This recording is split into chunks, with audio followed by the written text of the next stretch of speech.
Next Titumir ভাইয়ের কাছে যাব। হাসিব ভাই। আচ্ছা, ধন্যবাদ আপনাদেরকে। আমি ছিলাম না সেই মিটিং এ, বিখ্যাত মিটিং এ, কিন্তু যেটা ভালো লাগছে যেটা রুমি ভাই বললেন যে একটা ক্লোজারের দিকে আসছে এই নির্বাচনটা। কারণ আমার কাছে এটা মনে হচ্ছিল আমরা তো 5ই আগস্টের আগের সময়টা জুলাই এবং আগস্টের 5 তারিখও আসলে আমরা মানে জিনিসটাকে সেলিব্রেট করতে কিন্তু পারিনি। কারণ আমরা 5 তারিখই আমরা বুঝতে পারছিলাম যে দেশ একটা মহা বিপদের মধ্যে আছে। কারণ পুলিশ নাই, কোনো রাষ্ট্রই নাই। তো এই পুরা সময়টা এখন পর্যন্ত কিন্তু আমরা আসলে একদিনও কেউ রেস্ট নিতে পারিনি। তো আই হোপ যে রুমি ভাই যেটা বললো যে নির্বাচনটা হইলে আমাদের একটু কিছুদিনের জন্য একটু রেস্ট নিতে পারবো। একটা অর্জন মনে হয় যে না, একটা আসলে অর্জন হয়েছে। একটা জিনিস আমার কাছে পজিটিভ যেটা মনে হয়, যেটা এই মিটিংটা ওই মিটিং, আপনাদের ওই মিটিং এবং এই মিটিং এ একটা কিন্তু সিরিয়াস কমন থ্রেড আছে। সিরিয়াস কমন থ্রেডটা হচ্ছে আমরা সবাই বাংলাদেশ পক্ষের মানুষ, এবং শুধু সেটাই না, আমরা সবাই আসলে ইন্টারভেনশন করাটাই বিশ্বাস করি। আমরা কেউই প্যাসিভ অ্যাক্টর হিসেবে বসে থাকার মতো মানুষ এখানে কেউই নাই, সবাই অ্যাক্টিভ অ্যাক্টর। আমার কাছে মনে হয় এটা একটা আমাদের বিশাল প্রাপ্তি যে আহ, আমাদের এই কমন থ্রেডটা যে আমরা সবাই বাংলাদেশ পক্ষের মানুষ, এটা খুব সহজে আপনার মুছে ফেলা যাবে না।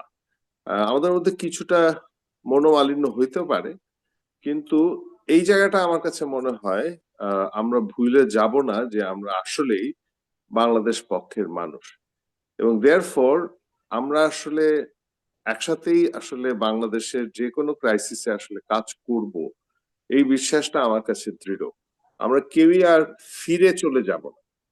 হ্যাঁ, ওই প্যাসিভ ড্রয়িং রুমের ভিতরে শুধু কমপ্লেন করবো সেই জায়গায় থাকবো বলে মনে হয় না। সুতরাং আমরা অ্যাক্টিভ থাকবো, একসাথেই থাকবো। আহ মানে ডিফারেন্সেস অফ ওপিনিয়ন থাকবে, কিন্তু ওইটা আমাদের ভুলার আহ ওই জায়গায় আর আমরা ফিরে যাব না, এই বিশ্বাসটাই। আমি আপনাদের সাথে কথা বলছি হাওড়ের ভিতর থেকে, নিকলি হাওড়ের ভিতর থেকে, এবং আমি এখানে যেটা দেখতেছি সেটা হচ্ছে যে প্রশাসন তৈরি একটা সুষ্ঠু নির্বাচন দেওয়ার জন্য। মানে খুব গন্ডগোল হচ্ছে যে এখানে সব দোকান বন্ধ, এক কাপ চা খাওয়ারও কোনো জায়গা নেই। প্রশাসন is very serious about what they are doing, which means that people will exercise their right to vote. আমার এখানকার রিডিং হচ্ছে তাই। সুতরাং আই হোপ রুমি ভাই ইজ রাইট, এই ইলেকশনটা হবে, আমরা একটু রিজয়েস করার সুযোগ পাবো এবং আমরা সেলিব্রেট করব। তো সেই আশাবাদ এবং একসাথে থাকার আশাবাদ। Thank you everybody. Thank you Hasib ভাই। আমি আচ্ছা, তিতুমির ভাইয়ের কাছে যাওয়ার আগে আমার মনে হয় আমরা একটু ফাতেমা আপাকে মিস করে গিয়েছি। উনি আরো আগে ছিলেন লিস্টে। ফাতেমা আপা, আপনি কি আছেন? ফাতেমা বিভা বিভা বিভা আপা জি আছেন? আমি আছি। হ্যাঁ, জি প্লিজ। আছি। হ্যাঁ, আসসালামু আলাইকুম সবাইকে। আহ, আহ, আগস্টে 5ই আগস্টের আগের রাত্রে যে জুম মিটিংটা ছিল, আমি প্রবাসী হিসেবে সেটা দেখছিলাম শুধু, এখানে পার্টিসিপেট করার মতো সুযোগ হয়নি। তো উম, এখান থেকেই আসলে ফিল করছিলাম যে দিলশানা পারুন আপু যে নামগুলো বলছিল, তখন ফিল করছিলাম যে আহ, কি হচ্ছে সবার মনে। তো এর পরের কয়েকদিন আসলে খুব আনন্দদায়ক ছিল, খুব ভালো ছিল। যদিও টেনশন ছিল, ডাকাত আসছে, আসছে, এরকম ফানি কথা শোনা গেছে। তবে এরপর থেকে কিন্তু খুব বেশি শান্তিতে আমরা ছিলাম না। কারণ যেটা হচ্ছে যে 17 বছর পর, হাসিনাকে হারানোর পর, আমরা হঠাৎ করে আমাদের এক্সপেকটেশনটা একদম 100-এ নিয়ে গিয়েছিলাম। আমাদের এই জেনারেশন, মানে আমরা ধরে নিয়েছিলাম যে everything will be fine, best. আমরা এরকম একটা এক্সপেকটেশনের মধ্যে ছিলাম যে সবকিছু একদম ভালো হয়ে যাবে হঠাৎ করে। তো এই জিনিসটা আসলে হচ্ছে না, বা এই জিনিসটা হওয়ার চান্স সামনে 2 টার্ম 3 টার্ম এরপর হয়তো জিনিসটা এরকম একটা প্যাটার্নে চলে আসবে। কিন্তু তার মধ্যে দিয়ে যেতে হলে আসলে পরপর 2-3টা ইলেকশন ফ্রি অ্যান্ড ফেয়ার হওয়া দরকার। রুমি ভাই যে কথাটা বললেন যে সবকিছুর মূলে হচ্ছে ইলেকশন যদি 2টা ফেয়ার হয়, তাহলে নেক্সট গভর্নমেন্ট ভয় থাকবে। আমাদের দেশের মানুষ যেরকম, তাদের আসলে পলিটিক্যাল পার্টিগুলোকে এই ভয়টার মধ্যে রাখা দরকার যে 5 বছর পর তাদেরকে আমরা জাজ করে তাদেরকে রাখবো কি তাদেরকে ক্ষমতা থেকে সরাবো, এই ডিসিশনটা আমরা নিব। তো আহ, অনেক অনেক কিছুর পরে আমরা ইলেকশনটা পেতে যাচ্ছি পরশুদিন। যদিও এর মধ্যে অনেক কথা শুনলাম, রিউমার হোক সত্য হোক, একটা দলের পক্ষে সব গেছে, অন্য দল, এরকম অনেক কিছু শোনা যাচ্ছে। তবে টুকটাক যেটুকু খবর পাচ্ছি তাতে আমি এখন পর্যন্ত আশাবাদী যে ইলেকশনটা ডক্টর ইউনূস চেষ্টা করবেন ওনার বেস্ট, লাস্ট মুহূর্তটা বেস্ট হিসেবে দিয়ে যেতে এই জাতিকে। আর আরেকটা জিনিস চাইবো যে গত 1.5 বছরে আমরা যেরকম মব দেখছি, আর আমি যেহেতু একটা মেয়ে, আমি অনলাইনে বলি মানে এমনি বলি, প্রচুর থ্রেট বলেন, নোংরা কথা বলেন, অনেক কিছু টলারেট করি আমরা। ইভেন আমি দেশেও দেখলাম, পরশুদিন দেখলাম যে একটা মিছিল হচ্ছে, দেশের একজন নেতা একটা কথা বলেছেন, মিছিল হচ্ছে, সেখানে একজন একজন ছেলে যে একদম লাইভ করছে মেয়েদেরকে অকথ্য ভাষা, সেটা বলা যাবে না এরকম বলে। এই জিনিসটা খুবই খুবই মানে থ্রেটফুল আমাদের জন্য। আমি আসলে চিন্তা করিনি যে 5ই আগস্টের পর এই জিনিসটা ফেস করতে হবে, এটা ভীষণ ডিসঅ্যাপয়েন্টিং আমাদের জন্য। তো আমি আশা করবো এই জিনিসটা থাকবে না। আর হাসিনার সময় আমরা যেরকম দেখতাম যে আম, আরেকটা পলিটিক্যাল পার্টিকে আমরা শত্রু ভেবে নিতাম, 1.5 বছরে কিন্তু আমরা এরকম অবস্থা আমার মনে হয় চলে এসেছি যে শত্রু ভাবা শুরু করেছি। আমি আশা করব ইলেকশনটা হয়ে যাওয়ার পর শত্রুতা এই জিনিসটা থাকবে না। আর হরতালের পর হরতাল, জ্বালাও পোড়াও তারপর 15 মাসের মধ্যে সরকার ফেলে দিব, এই জিনিসটা থেকে বের হয়ে আসা উচিত। একটা সরকারকে মিনিমাম 5টা বছর সময় দিই যে কতটুকু কি করতে পারে, এরপর আমরা ফেলে দিই, কোনো সমস্যা নেই, ইলেকশনের মাধ্যমে ফেলে দিই। তবে আগে থেকে মানে ডিসাইড করে যে এটা করবোই আমরা, যে কোনো ভাবেই হোক, এটা না করে আমরা দেখি যদি ইলেকশনটা সুষ্ঠুভাবে হয়। আমি এখনো আশাবাদী ইলেকশনটা ঠিক মতো পার করতে পারবো আমরা। থ্যাংক ইউ আমাকে কথা বলার সুযোগ করে দেওয়ার জন্য। অনেক ধন্যবাদ বিভা আপা। এবার অনুরোধ জানাচ্ছি রাশেদ আল মাহমুদ তিতুমির ভাইকে। তিতুমির ভাই প্লিজ।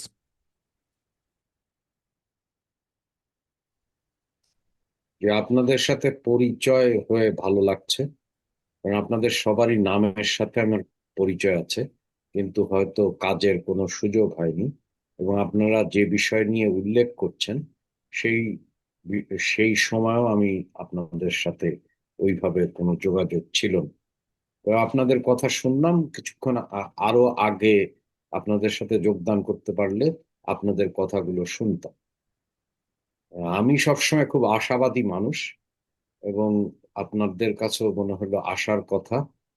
এবং বাংলাদেশের মানুষ সবসময় আসলে তার অধিকার যেরকম সচেতন, এবং তারা তার গন্তব্যে তার কায়দায় যায়, এবং সেই কায়দা নিয়ে অনেক রকমের প্রশ্ন থাকতে পারে, অনেক রকমের সমালোচনা থাকতে পারে, তাদের বিষয় নিয়ে অনেক রকমের সংশয় থাকতে পারে। তো সেইটা হচ্ছে যে সবসময় সেটা 71-ই হোক আর সেটা 2006-7 থেকেই হোক, প্রতিটা সময়, বা আপনার 90-এর আন্দোলনই হোক, তো এইখানের থেকে প্রতিটি পদক্ষেপেই আমাদের একটা উন্নতি ঘটেছে।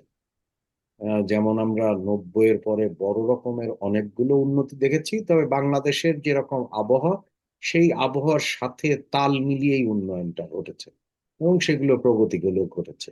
হ্যাঁ, 2006-7 সালের পরের থেকে আমাদের এখানে একটা নিম্নগামিতা লক্ষ্য করা গেছে, এবং সেটা একটা তলানিতে এসে ঠেকেছে। এবং অনেক রকমের সবসময় এক ধরনের অনিশ্চয়তার কথা বললে সেখানে একটা বাজার তৈরি হয়, এবং সেখানে অনেক ভোক্তাও আছে। তো এইগুলো খুবই, কিন্তু যেটা আমরা সবসময় বিশ্বাস করি, এবং সবাই আপনারা দেখছি যে খুবই আশাবাদী, আমিও খুব আশাবাদী যে বাংলাদেশের যে পরিবর্তনের দিকে যাত্রা, সেই পরিবর্তনের দিকে যাত্রাটা আমার কাছে মনে হচ্ছে সঠিক অর্থেই দিকে যাচ্ছে। তো সেইখানে তো প্রত্যেকটা সময়ের সাথে তাল মিলিয়ে এক ধরনের প্রচারের বিভিন্ন কৌশল থাকে, যেমন এখনকার কৌশল ছিল হচ্ছে অপপ্রচার, মিথ্যা, আহ এই ধরনের ব্যাপার। তারপরে সেটা যখন পরাজিত হয় তখন হচ্ছে যে আপনার আর এক ধরনের উপায় বের করা হয়। এরকম একটা উপায় তো সবসময় থাকবে, বাংলাদেশের থাকাটাই অস্বাভাবিক কিছু না। আবার অনেক সময় সংশয় থাকে যে এই নির্বাচনটা হচ্ছে কিনা, কালকে নিয়েও সংশয় থাকে। তো আমার মনে হয় না যে সংশয়ের কোনো জায়গাটা আছে। কারণ হচ্ছে কি, যে মানুষের যেরকম অভিযোজন ক্ষমতা, সেটা সব জায়গায় আপনার এটা একটা বড় রকমেরই। আর এক ধরনের অনেক সময় কোনো বিশেষ কোনো দল বা মতের প্রতি এক ধরনের নিজের সাথে নিজের আয়নায় দেখে এক ধরনের সংশয় বোধ থাকে, মনে করা হয় যে তিনি তিনি আমার মতো নয় কেন, তিনি তো তার মতোই থাকবেন এবং তাকে তো তার মতোই থাকতে দিতে হবে, এবং তিনি কেনই বা আসবেন, কেন তাকে এ, না আসা যায়, এইরকম একটা চেষ্টা সবসময় থাকে। তো সেই চেষ্টাটাও কোনো মানে আমি কোনো অস্বাভাবিক কিছু মনে করিনি। এবং আমি দেখছি যে আমার কাছে কিন্তু আমি খুব আশাবাদী, এবং আমি দেখছি যে প্রতিটি পদক্ষেপেই আমরা বেশ বড় রকমের আশা দেখছি। হ্যাঁ, সাথে সাথে অপপ্রচার, মিথ্যা প্রচার, বল প্রয়োগ, বিশেষ করে নারীদের প্রতি যে প্রচারগুলো হচ্ছে সেগুলো উম কোনোভাবেই করে না। কিন্তু সাথে সাথে এক ধরনের টেকনোলজি আসছে, সেই টেকনোলজির একটা অপব্যবহার, সেটাও স্বাভাবিক।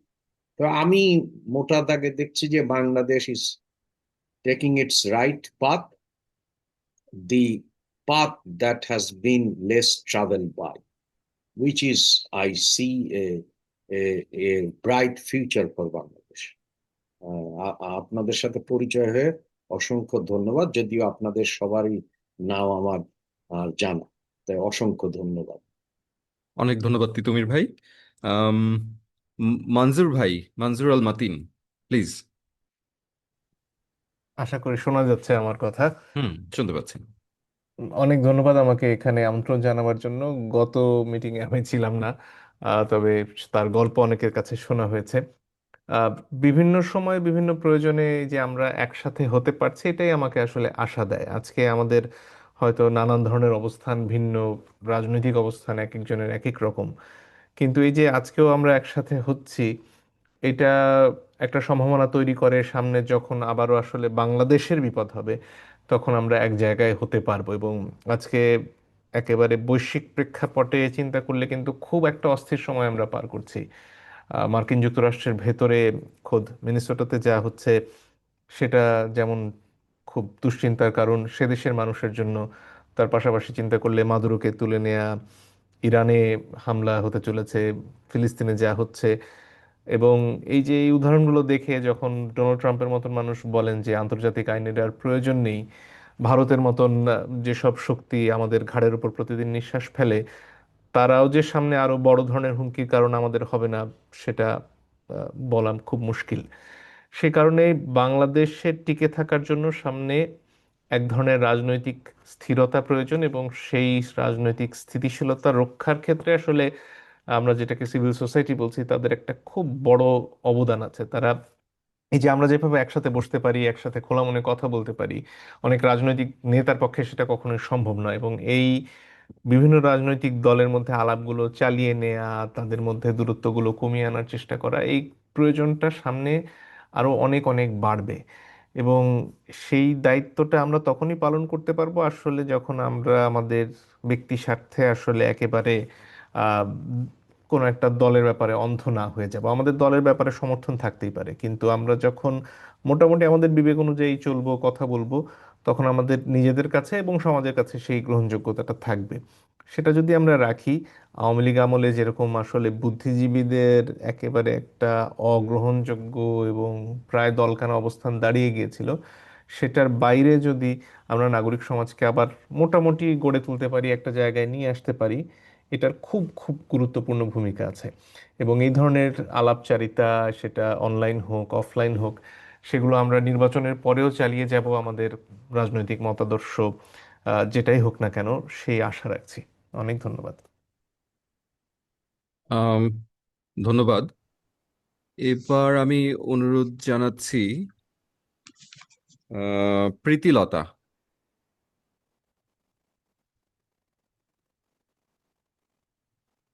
শুনতে পাচ্ছেন আমাকে? জি জি শুনতে পাচ্ছি। হ্যাঁ, please. Thank you so much for opportunity.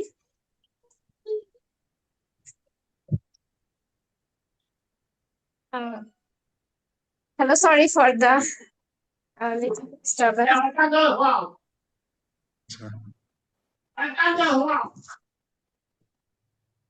Hello, excuse me. Sorry, আমি হচ্ছে আমার মাইকটা আনমিউট করতে লাগছে। ওকে, হ্যালো, আশা করি সবাই শুনতে পাচ্ছেন এখন। জি। Um, really, I'm feeling really great to be a part of this group. প্রায় 1 বছরের বেশি হতে চললো যে আমি আপনাদের অনেকের মধ্যে আছি, আপনাদের অনেককে হচ্ছে মানে চিনি, এবং আপনারা অনেক মানে আমি বয়সে আপনাদের চাইতে অনেকের চাইতে অনেক ছোট, কিন্তু আপনাদের যে বিভিন্ন বিষয়ে যে আপনাদের ইনসাইটস সেগুলো হচ্ছে পাচ্ছি, এবং আপনাদের কাছ থেকে প্রতিনিয়ত অনেক বেশি কিছু শিখছি। এবং I really feel so grateful for the comfortable environment that I get from this group of people. বিশেষ করে হচ্ছে আম, বিভিন্ন বিষয়ে, বিশেষ করে নারী বিষয়ক বিষয়গুলোতে, যে কোনো নারী ইস্যুগুলোতে এই গ্রুপ অফ পিপলকে আমি যেভাবে হচ্ছে ভোকাল থাকতে দেখি, এবং যেভাবে ইন্টিগ্রিটি নিয়ে নারী ইস্যুগুলো ডিল করতে দেখি, এটা আমাকে সত্যি অনেক বেশি শক্তি দেয় এবং ইন্সপায়ার করে। এবং যেহেতু আমরা গত 1 বছরে দেখছি যে কিভাবে হচ্ছে অবদমনের চেষ্টা চলছে নারীদের বিভিন্ন স্ফিয়ারে, তো সেই জায়গা থেকে যখন আপনারা যারা বিভিন্ন গুরুত্বপূর্ণ জায়গায় আছেন, সেই জায়গা থেকে আপনারা কথা বলেন, এবং সেগুলো হচ্ছে আমাদেরকে একরকম শক্তি দেয় এবং এক ধরনের, এবং আপনারা এন্ডোর্সও করেন আমাদের অনেক কথা এবং বলার প্ল্যাটফর্মও করেন, এবং এই সাপোর্টটা পেয়ে আমি সত্যি গ্রেটফুল ফিল করছি। আমার কাছে মনে হচ্ছে যে আমরা বর্তমানে যেই রাজনৈতিক রিয়েলিটিতে আছি, আমরা অনেক রকম প্রশ্নের সম্মুখীন হচ্ছি, অনেক রকম অবস্টাকলস ডিল করছি বিভিন্ন রাজনৈতিক দলের, এবং আমার কাছে মনে হচ্ছে যে ধীরে ধীরে আমরা একটা কালচারাল ওয়ারের দিকেও যাচ্ছি, যে ওয়ারে এই নারী বিষয়ক যে বিতর্ক, নারীদের বিভিন্ন স্ফিয়ারে অংশগ্রহণ কিংবা নারীদের অধিকার, এটা আসলে আরো বাড়তে থাকবে। এবং সেই জায়গায় আমি আপনাদের যেই সাপোর্টটা আপনারা এতদিন দিয়ে আসছেন, আমি সেই সাপোর্টটাই চাইবো, এবং আশা করি আপনারা সেটা, আমাদের এই ইয়াটা মানে ওয়ারটা চলতে থাকবে এবং আমরা আসলে সাকসেসফুল হব। এবং এইটাই আমি আসলে, এটা আমার বলার ছিল। আমি মানে সবাইকে অনেক ধন্যবাদ, সবাই অনেক ভালো থাকবেন।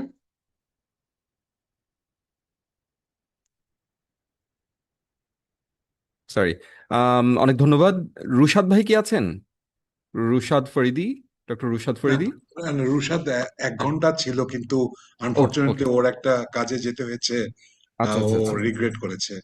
আচ্ছা, জুবাইর ভাই, তাহলে জুবাইর ভাই। হ্যালো, আসসালামু আলাইকুম সবাইকে। আমি প্রথম সেশনে ছিলাম না, তো আমার পার্সোনাল স্টোরি এবং সমস্ত কিছু একসাথে যদি একটু মিশিয়ে বলি, সেটা হচ্ছে যে আমি আহ, চ- জুলাইয়ের 2024-এর 29শে জুলাই আসলে আমি ঢাকায় মুভ করি ক্যালিফোর্নিয়া থেকে, ইন দ্য মিডল অফ পুরা curfew and everything, with the hope যে বাংলাদেশে নতুন কিছু হবে এবং আমরা যারা বহুদিন বিদেশে থাকি দেশের জন্য কোনোভাবে ডিরেক্টলি কন্ট্রিবিউট করতে পারবো। তো এখন যে আমরা চেঞ্জের মধ্যে যাচ্ছি, সামনে ইলেকশন আসছে, এবং গত 1.5 বছরে আমি দেশে যে সময় কাটিয়েছি, যেভাবে জিনিসপত্র ফেস করেছি, আমার কাছে সমস্ত কিছুই আহ, মনে হচ্ছে যে পজিটিভের দিকে যাচ্ছে। বাইরে থেকে থাকলে অনেক কিছু নেগেটিভ মনে হতে পারে, বা আমরা শুনি বিদেশে থাকলে বা দেশের ভিতরে থাকলেও।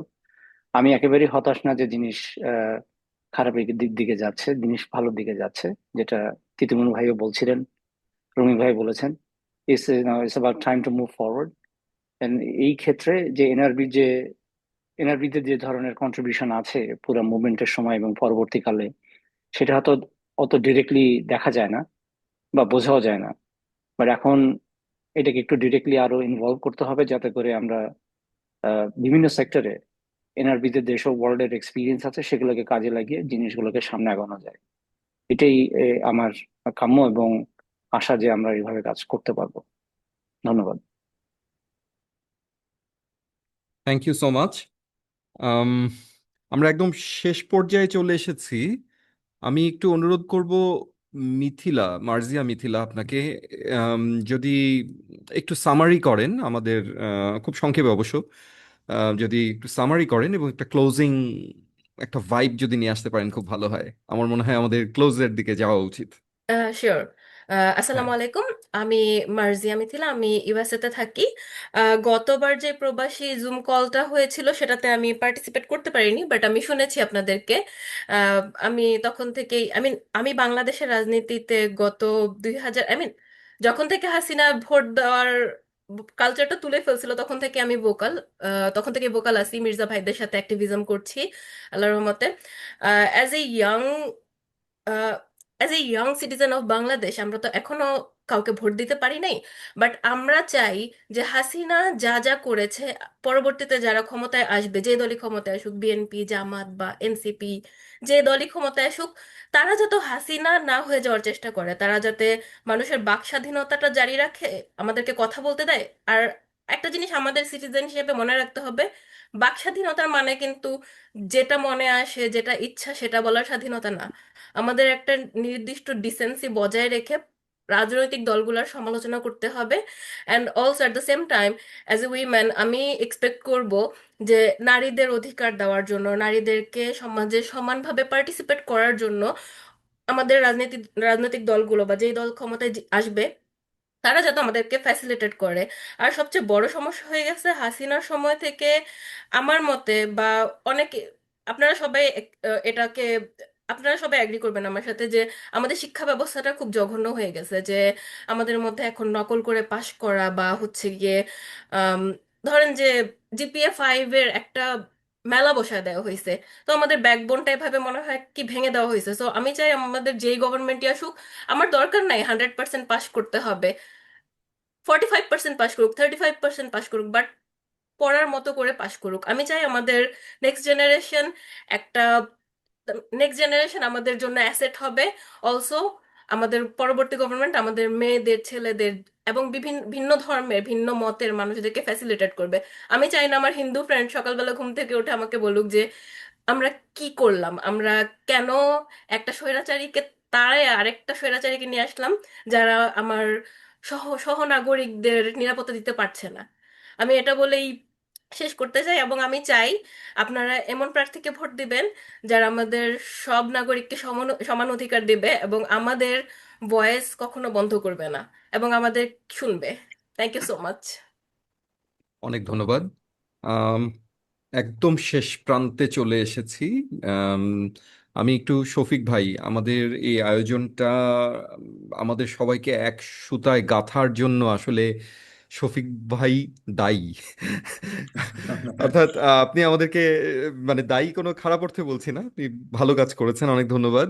সেই প্রথমবার যখন আমরা অর্গানাইজ করি তখনও আপনি অনেক একটা মানে গুরুত্বপূর্ণ ভূমিকা রেখেছিলেন, এইবারও তার ব্যত্যয় হয়নি।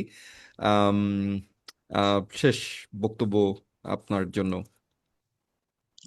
আচ্ছা, ধন্যবাদ তৌফিক। হ্যাঁ, এটা আমাদের জন্য আসলে খুব একটা আনন্দের সময়, কারণ 1.5 বছর আগে আমরা একত্র হয়েছিলাম। তখন তো একটা খুব শঙ্কার রাতে ছিলাম, তখন কিরকম বাংলাদেশ হবে তা জানতাম না।